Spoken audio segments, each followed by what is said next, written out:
Hello friends, हमारे YouTube channel success heroes में आपका फिर से स्वागत है। हमारी पिछली वीडियोज़ को जो आप इतना सारा प्यार दिए जा रहे हो उसके लिए हम आपका तहे दिल से स्वागत करते हैं और धन्यवाद करते हैं और आशा करते हैं कि आपका प्यार हमेशा हमारे साथ ऐसा ही बना रहेगा। आपको अगर हमारी वीडियोज़ अच्छी लग रही हैं तो हमारे यूट्यूब चैनल सक्सेस हीरोज़ को सब्सक्राइब करें, वीडियोज़ को लाइक, कमेंट और अपने दोस्तों के साथ ज़्यादा से ज़्यादा शेयर करें।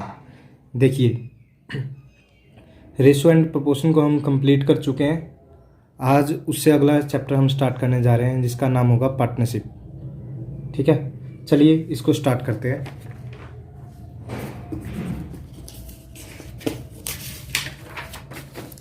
देखिए, पार्टनरशिप मतलब साझेदारी। साझेदारी का मीनिंग समझते हो? साझेदारी मतलब जिसमें एक से ज़्यादा बंदे पार्टिसिपेट करें। मान लीजिए किसी भी बिजनेस में एक या एक से ज़्यादा बंदे पार्टिसिपेट करते हैं। मान लीजिए एक बिजनेस में ए और बी दो बंदे पार्टिसिपेट करते हैं। ठीक है, मान लीजिए हमें दिया क्या होता है कि क्वेश्चंस के माध्यम से मैं सीधा क्वेश्चंस पे टारगेट करता हूँ। मान लीजिए ए ने 10,000 रुपये लगा के किसी बिजनेस में स्टार्टिंग करी है। ठीक है, फिर बी ने 20,000 लगा दिए। ठीक है, ए ने उस बिजनेस में मान लीजिए 10 महीने काम किया है। ठीक है, और बी ने 8 महीने काम किया है। ठीक है, तो हमें निकालना होगा कि उनका जो मतलब प्रॉफिट का रेशो है, ठीक है, लाभ का अनुपात है, ठीक है, वो किस रेशो में होगा वो यहाँ से हमें निकालना होता है। तो यहाँ से देखिए 4 0 से 4 0 मैं यहाँ से काट दूँ। ठीक है, 2 से 2 पंजे 10, तो यानी 5:8 के अनुपात में वो डिवाइड हो जाएंगे।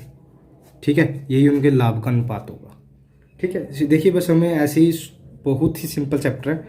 हमें सिर्फ यही चीज़ें निकालनी होती है कि उनका प्रॉफिट होगा या लॉस होगा, जो उसमें उनका अनुपात क्या रहेगा। ठीक है, हमें ये दिया हो सकता है, जैसे हमें इसमें दिया था कि दोनों ने इतने इतने महीने काम किया है। ठीक है, इतनी इतनी राशि लगाई है। हमें ये दिया हो सकता है कि दोनों ने इतने इतने राशि लगाई है, लेकिन उनके काम का मतलब उन्होंने कितने महीने काम किया उसका रेशो हमें निकालना दिया हुआ हो, और हमें प्रॉफिट या उनके लॉस का रेशो भी दिया हुआ हो। ऐसे निकालना सकता है। मतलब 2-3 चीज़ों में से एक दो चीज़ें दी होंगी, उनको घुमा फिरा के हमसे पूछा जा सकता है। ठीक है, ऐसे भी पूछा जा सकता है कि उन्होंने इतने मतलब इतने का प्रॉफिट हुआ, इतने में से इतने का उन्होंने दान कर दिया, इतने में से अब उनके बाकी बचे शेष लाभ को उन्होंने निवेशित पूंजी के हिसाब से लगा दिया, तो उन्होंने मतलब कितना अनुपात में उनको बटेगा। या ऐसे ऐसे क्वेश्चन हमसे पूछ सकते हैं। देखिए, चलिए अब क्वेश्चन के माध्यम से मैं आपको समझाता हूँ कि मैं कहना क्या चाह रहा हूँ। ठीक है, क्वेश्चन के माध्यम से। ठीक है, देखिए हमारे पास पहला क्वेश्चन क्या है कि देखिए ए है जो 50,000 रुपये की पूंजी निवेश करके एक व्यापार शुरू करता है। ठीक है, 3 महीने के बाद बी 70,000 रुपये निवेश करके व्यापार में शामिल हो जाता है। ठीक है, तो ज्ञात करें वर्ष के अंत में उन्हें किस अनुपात में लाभ प्राप्त होगा। अब समझ में आया मैं कहना क्या चाह रहा था कि ए ने इतने किया, बी ने इतने किया। ठीक है, तो उन्होंने लास्ट में हमें ये बताना होता है कि लाभ में उनके अनुपात क्या होगा, उनका रेशो क्या होगा। रेशो तो आप समझ ही चुके हैं कि रेशो हमने जैसे निकाला था कि दोनों के बीच में कंपैरिजन, तो ये कंपैरिजन ही है कि उनके अनुपात में कितना लाभ होगा। ठीक है, चलिए इसको निकालते हैं। देखिए, मैं आपको शॉर्ट ट्रिक ही दूंगा और जितना छोटा से छोटा क्वेश्चन कराया जा सकेगा उतना ही हम करेंगे। ठीक है, देखिए ए और बी 2 पर्सन है मान लीजिए। ठीक है, ए ने 50,000 रुपये लगाए। ठीक है भाई, ए ने 50,000 रुपये लगा दिए। बी ने कितने लगाए? 70,000 लगाए हैं। ठीक है, तो जैसे मैंने कंसेप्ट में बताया कि ए और बी की मल्टीप्लाई ही हमेशा उनके प्रॉफिट का रेशो में जाएगी, उनके प्रॉफिट बनेगी। ठीक है, ऐसे ही हमने करना है कि ए ने कितने एक व्यापार शुरू करता है, 3 महीने के बाद बी 70,000 रुपये, 3 महीने के बाद बी आता है ना। ठीक है, तो वर्ष के अंत में पूछा है, यानी 12 महीने के बाद। तो इसका मतलब तो है कि ए ने 12 के 12 महीने काम किया होगा, क्योंकि ए ने तो पूरे ही महीने मतलब जब तक उनका अनुपात नहीं निकालते तब तक उसने कम किया है। ऐसे ही, लेकिन बी ने तो 3 महीने बाद काम किया है ना। यहाँ पे हमें क्या लगाना होता है कि उसने कितने महीने काम किया, यानी 3 महीने बाद आया है वो। 12 महीने में से अगर मैं 3 महीने घटाऊंगा तो उतने महीने उसने काम किया है ना, तो यानी उसने 9 महीने काम किया है। ठीक है, यहाँ से जो रेशो आएगा, ठीक है, वही हमारा प्रॉफिट रेशो होगा। ठीक है, इसको निकाल लीजिए। यहाँ से अगर मैं 4 जीरो से 4 जीरो काट देता हूँ, ठीक है, अब 3 तिया 9 और 3 चौके 12, ठीक है, तो 5 चौके 20 और 7 तिया 21, यही उनके प्रॉफिट का रेशो होगा। ठीक है गाइज, ठीक है, आ गया समझ में आपको। चलिए अगले क्वेश्चन की तरफ बढ़ते हैं जल्दी से। देखिए दिया क्या हुआ है कि ए है वो 14,000 रुपए की पूंजी के साथ एक व्यापार शुरू करता है। 5 महीने के बाद बी व्यापार में शामिल होता है तथा उसके 2 महीने बाद सी व्यापार में शामिल होता है। यदि साल के अंत में उनके लाभ का अनुपात 4:2 3:2 हो तो सी ने कितने रुपए निवेश किए। देखिए इससे पहले मैं आपको एक क्वेश्चन और कराना चाहूँगा जो सिंपली होगा, इसके जैसे ही होगा। पहले हम उसको सोल्व करेंगे फिर इसको सोल्व करेंगे। देखिए तीसरा क्वेश्चन मैं सोल्व करवाना चाहूँगा। इससे पहले ए ने 50,000 रुपये के निवेश के साथ एक व्यापार शुरू किया। 6 महीने के पश्चात बी 75,000 रुपये के साथ व्यापार में शामिल हुआ और इसके 6 महीने बाद सी 1,25,000 रुपये के साथ व्यापार में शामिल हुआ। 2 वर्ष के पश्चात ए बी सी के लाभांश का अनुपात ज्ञात कीजिए। देखिए पहले 2% थे, अब 3% हमने व्यापार में शामिल किए। ठीक है, तो देखिए मैं इसको सोल्व कैसे करते हैं हम। ठीक है, तो ए बी और सी 3% है मेरे पास में। ए ने 50,000 रुपये लगाए, ए ने 50,000 रुपये लगा दी, बी ने 75,000 लगाए। ठीक है, सी ने कितने लगाए, 1,25,000 लगाए। ठीक है, 2 वर्ष के बाद बोला है ना, तो ए ने तो 2 साल ही काम किया है। ठीक है, क्योंकि उसने तो स्टार्टिंग से शुरू किया है ना। ठीक है, तो 2 वर्ष यानी 24 महीने, महीने में लगा रहा हूँ ना क्योंकि महीने में निकाला हुआ है। ठीक है, उसके बाद देखिए इसने बोला कि 6 महीने के पश्चात, यानी 24 में से मैं 6 महीने घटाऊंगा तो 18 महीने उसने काम किया होगा। ठीक है, फिर उसके 6 महीने के बाद यानी 12 महीने सी ने किया होगा। ठीक है, देखिए अब इनका रेशो निकालना है मुझे, वही हमारा अनुपात होगा प्रॉफिट का।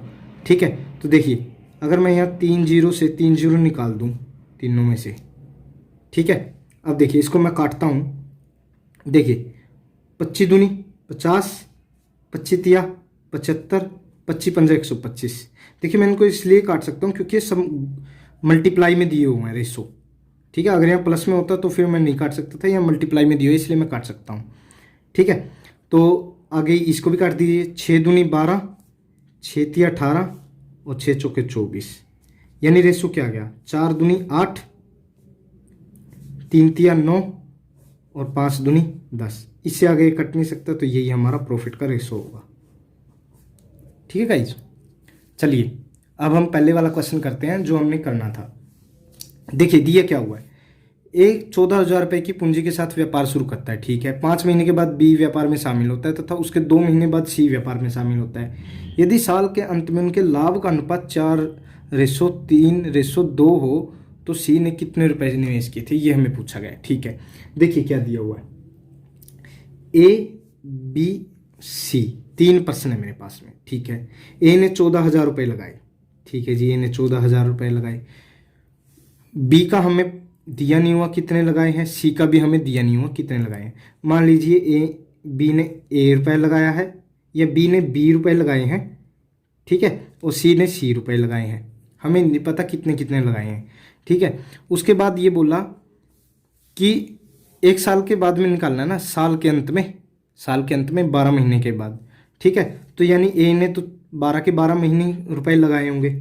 ठीक है, उसके बाद 5 महीने बाद आया ना बी व्यापार में, तो उसने 7 महीने लगाए होंगे। उसके 2 महीने बाद फिर सी आया है, यानी 2 महीने और निकल गए, यानी 5 और 2 7 महीने निकल गए। ठीक है, सी व्यापार में आया, यानी सी ने कितने मतलब मंथ रुपए लगाए होंगे।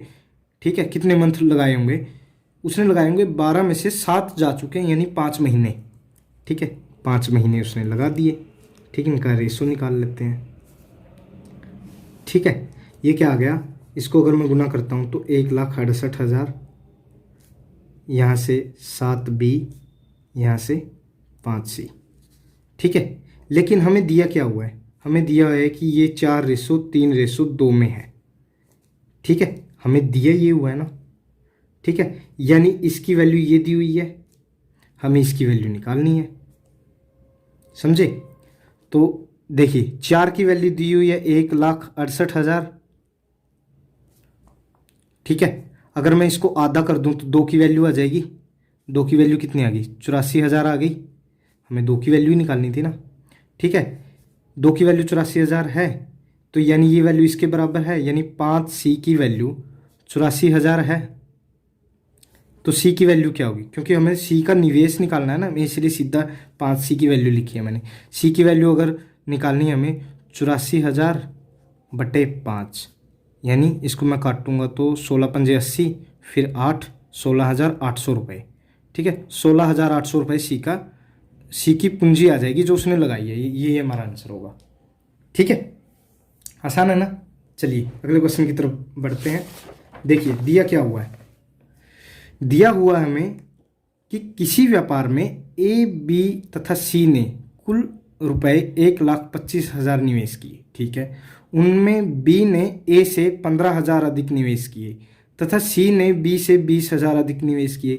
यदि वर्ष के अंत में कुल 37,450 का लाभ हुआ हो तो उसमें से प्रत्येक का हिस्सा कितना होगा। देखिए ये हमें निकालना है, ठीक है, निकाल लेते हैं। देखिए ए, बी, सी 3 पर्सन है मेरे पास में, ठीक है।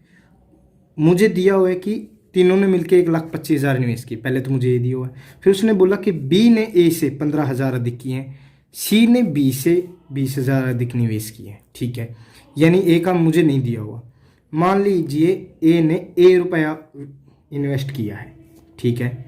बी ने कितने किए, ए से 15,000 रुपये, मतलब अगर ए ने ए किया है तो बी ने ए प्लस के 15,000 किए हैं, ऐसा ही कहना चाह रहा है, ठीक है। फिर सी ने क्या किया कि सी ने बी से भी 20,000 रुपये ज़्यादा किए, तो यानी सी ने बी ने जितना किया था, ठीक है, बी ने ए प्लस 15,000 किया था तो 20,000 और जोड़ दो उसमें, तो यानी सी ने ए प्लस 35,000 इन्वेस्ट किया है, पूंजी निवेश लगाई है, ठीक है। अब टोटल मिलके तीनों ने कितना किया है, 1,25,000, यानी इन तीनों की वैल्यू 1,25,000 के बराबर है, ठीक है। तो अगर मैं जोड़ता हूँ ए प्लस 15,000, ठीक है, ये रेशो में ही है तीनों ऐसे देखा जाए तो, ठीक है, प्लस के ए प्लस के 35,000, ठीक है, ये 1,25,000 के इक्वल में है, ठीक है। देखिए 35 और 15 50 को अगर मैं उधर ले जाऊंगा तो कितना बच गया, 1,25 में से 75,000 बच गया। ए 1 1 2 और 3 ए हो गया, यहाँ पे ए की वैल्यू कितनी आ गई, 3 ए 75,000 के इक्वल, तो ए की वैल्यू 25,000, ठीक है। तो यानी ए रेशो बी रेशो सी क्या हो गया, यानी ए की वैल्यू 25,000 है, बी की वैल्यू 15,000 उससे ज़्यादा है, तो यानी ये 40,000 हो गया, और सी की वैल्यू उससे 35,000 ज़्यादा है, तो 25 और 35 60,000 हो गया, ठीक है। ए रेशो बी रेशो सी आ गए ये, ठीक है। तो अब देखिए हमें इनका ये नहीं दिया कि कितने कितने टाइम लगाया, तो हम उस टाइम को कांस्टेंट मान के चलेंगे और सबका बराबर ही मान के चलेंगे, ठीक है। तो यहाँ से 3 0 से 3 0 काट दी गई हैं, 5 से 5 5 25, 5 8 40, 5 पे 12, यानी 5:8:12 आ गया इनका अनुपात, ठीक है। अब हमें पूछा है कि यदि वर्ष के अंत में कुल 3750 का लाभ हुआ तो उनमें से प्रत्येक का हिस्सा कितना होगा, ठीक है। तो 5 और 8 12, 5 और 8 13, माफ़ कीजिएगा, और 12 25, यानी 25 की वैल्यू 37,450 के इक्वल है, ठीक है। अब हमें 5 की वैल्यू निकालनी है, 8 की निकालनी है, 12 की निकालनी है, यानी अगर मैं ए का हिस्सा निकालूँ तो मुझे 5 की वैल्यू निकालनी है ना। 5 की वैल्यू कितनी की, इनको 5 से डिवाइड कर देंगे दोनों तरफ, इसको 5 से डिवाइड करूँगा, ये 5 की वैल्यू आ जाएगी ना, 5 7 35, 2 4 24, तो 5 चौके 20, 4 बच गया 45, 5 नहीं में 45 और 0, ठीक है, ये ए का हिस्सा आ गया। बी का अगर हिस्सा मुझे निकालना है तो 8 की वैल्यू निकालनी है मुझे, ठीक है। 7490 डिवाइड बाय 5 इंटू में 8, यही होगी। 5 से अगर मैं इसको काटूँ तो 14 पंजे 70, बच गए 4, 49, 4 5 में 45, बच गए 4 8, ठीक है। अगर इसको मैं मल्टीप्लाई करता हूँ, 8 8 64, 8 में 72 और 6 78, 7 8 चौके 32 और 7 39, 3 8 और 8 1 8 और 3 11, ये इसकी बी की वैल्यू आ गई है, ठीक है। अभी सी की वैल्यू निकालते हैं। सी की वैल्यू कितनी है मेरे पास में, 12, ठीक है। यानी 7490 बटे 5 गुना में 12, 5 की वैल्यू 7490 है तो 12 की कितनी होगी, इसको काट दीजिए। कितना आया था, 1498 आया था ना ऊपर काटा था जब हमने, तो इसकी जब मल्टीप्लाई करता हूँ, 12 अट्ठे 96, बच गया 9, 12 नीम 108 और 9 117, 11 हासिल का 11, 12 चौके 48 और 11 59, 5, ठीक है। ऊपर कितना गया, 5 गया ना, ठीक है। तो 12 एकम 12 और 5 17, ठीक है। सी की वैल्यू ही आ गई, ठीक है। देखिए आसान था ना। हमने क्या किया है, कुछ नहीं किया हमने, ए की हमने माना कि ए ने ए राशि रुपए इन्वेस्ट की है, ठीक है। बी ने उससे 15,000 की है, यानी ए प्लस 15,000 की है। सी ने उससे भी 20,000 ज़्यादा की है, बी से भी, ठीक है। तो बी ने अगर ए प्लस 15,000 की है तो सी ने कितनी की होगी, ए प्लस 35,000 की होगी, ठीक है। तो तीनों ने मिला के 1,25,000 इन्वेस्ट किया, तो हम तीनों को जोड़ देंगे, यहाँ से ए की वैल्यू आ जाएगी, ए की वैल्यू आ गई, ठीक है। फिर हमने उनका रेशो निकाल लिया कि ए ने अगर ए की वैल्यू अगर 25,000 आई है, ए ने अगर 25,000 किए हैं तो बी ने उससे 15,000 ज़्यादा यानी 40,000 की होंगे, और सी ने उससे 35,000 ज़्यादा यानी 60,000 की होंगे। उनका हमने रेशो निकाल लिया 5:8:12। अब हमें देखिए 5 और 8 13 और 12, 13 और 12 25, 25 की वैल्यू हमें 37,450 दी हुई है, ठीक है। तो हमने 5 की वैल्यू निकाल लेंगे तो ए की वैल्यू आ जाएगी, ए का हिस्सा आ जाएगा, और 8 की वैल्यू निकाल लेंगे तो बी का हिस्सा आ जाएगा, और 12 की वैल्यू निकाल लेंगे तो सी का हिस्सा आ जाएगा। 5 की वैल्यू अगर 25 की वैल्यू अगर 37,450 है तो 5 की वैल्यू कितनी होगी, उनको 5 से डिवाइड कर देंगे 7490, और बी यानी 8 की वैल्यू निकालने के लिए 5 की वैल्यू 7490 है तो 8 की वैल्यू कितनी होगी, 5 से डिवाइड करके 8 से मल्टीप्लाई कर देंगे यानी 11,984, ठीक है। और 12 की वैल्यू निकालनी है तो कैसे करेंगे, सी की वैल्यू, ठीक है। 7490 बटे 5 गुना में 12, इसको काट देंगे 17,976 आ जाएगी, ठीक है। चलिए अगले क्वेश्चन की तरफ जल्दी से बढ़ते हैं। देखिए दिया क्या हुआ है, दिया हुआ है कि ए बी सी ने अपनी पूंजी क्रमशः 1:2:4 के अनुपात में निवेश करके एक व्यापार शुरू किया। 6 माह के बाद ए ने निवेशित पूंजी का आधा अधिक भाग दिया हुआ है, और बी ने अपनी निवेशित पूंजी के बराबर धनराशि और निवेश की, ठीक है, और ज़्यादा निवेश की, ठीक है। जबकि सी ने अपनी पूंजी का 1/4 भाग निकाल लिया। ज्ञात करें कि वर्ष के अंत में उन्हें किस अनुपात में लाभ मिलेगा, ठीक है। देखिए दिया क्या हुआ है कि ए बी सी ने 1:2:4 में कोई राशि निवेश में करी है, ठीक है। देखिए मुझे दिया हो कि ए ने आधा अधिक भाग, यानी अगर मैं ए का आधा अधिक भाग करता हूं तो पॉइंटों में जाएगा, इसलिए मैं इसको दुगना कर लेता हूं पहले ही, ठीक है। रेशो में तो कोई दिक्कत नहीं है ना, रेशो में तो बराबर ही चलेंगे में, ठीक है। अगर मैं इसको 2 से मल्टीप्लाई कर दूं, 2 दूनी 4 8, ठीक है। इस रेशो को मैं ऐसे बना लेता हूं, ठीक है। अब उसने क्या बोला कि 6 महीने के बाद ए ने निवेशित पूंजी का आधा अधिक भाग, यानी 2 ने क्या किया, ए ने 2 तो 6 रुपये 6 महीने के हिसाब से लगाए, उसके बाद आधा अधिक भाग यानी 2 और 1 3 कितने लगाए, 6 महीने के लिए लगाए आगे, ठीक है। बी ने क्या किया है कि बी ने अपनी निवेशित पूंजी के बराबर यानी 4 लगाई थी तो 4 और लगाई है बाद में, 4 6 महीने के लिए लगा दी, फिर 4 उतनी ही राशि और निवेश की रही है, यानी 4 और 4 8 राशि लगाई है 6 महीने के लिए उसने लगाई। उसके बाद सी ने कितना किया, 8 राशि लगाई 6 महीने के लिए दिया हुआ है, ठीक है। उसके बाद सी ने क्या किया कि 1/4 भाग निकाल लिया है, ठीक है। 6 महीने के बाद 8 का 1/4 कितना होगा, 2 होगा, तो यानी 2 उसने निकाल ली, बची कितनी, यानी 8 में से 2 अगर निकाल लिया तो 6 बची, 6 महीने के लिए लगाई होगी उसने, ठीक है। तो देखिए अब अगर मैं 6 से इसको सबको काटना चाहूँ, इसमें से 6 कॉमन लेता हूँ तो कट जाएगा। देखिए यहाँ भी 6 है, यहाँ भी 6 है, यहाँ भी 6 है, यहाँ भी 6 है, यहाँ भी 6 है, यहाँ भी 6 है, ठीक है। तो बचा कितना है, देखिए 2 और 3 5, ठीक है।